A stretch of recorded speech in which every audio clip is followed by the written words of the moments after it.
ಆಪಸ್ತಂಭ ಸ್ಮೃತಿಯಲ್ಲಿ ಮುಕ್ತಿಗೆ ಉಪಾಯವಾಗುವಂತಹ ಇನ್ನೊಂದು ವಿಷಯವನ್ನ ಹೇಳ್ತಾ ಇದ್ದಾರೆ.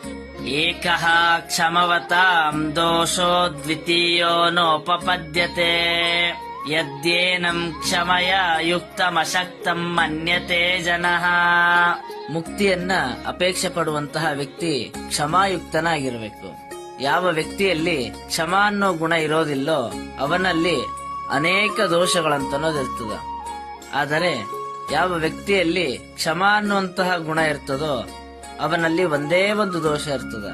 ಯಾವ ದೋಷ ಅಂತಂದ್ರ, ಯಾರು ಕ್ಷಮಾ ಉಳ್ಳವನಾಗಿದ್ದಾನೋ ಅಂತಹ ವ್ಯಕ್ತಿಯನ್ನ ನೋಡಿ ಜನರು ಇವ ಅಶಕ್ತ ಅಂತ ಈ ರೀತಿಯಾಗಿ ತಿಳಿತಾರೆ.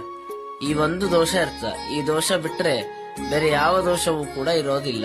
ಆದ್ದರಿಂದ ಯಾವ ವ್ಯಕ್ತಿ ಮುಕ್ತಿಯನ್ನ ಅಪೇಕ್ಷೆ ಪಡ್ತಾನೋ ಅವನು ಕ್ಷಮಾಗುಣ ಉಳ್ಳವನಾಗಿರಬೇಕು ಅಂತ ಈ ರೀತಿಯಾಗಿ ಶ್ಲೋಕದಲ್ಲಿ ಹೇಳಿದ್ದಾರೆ.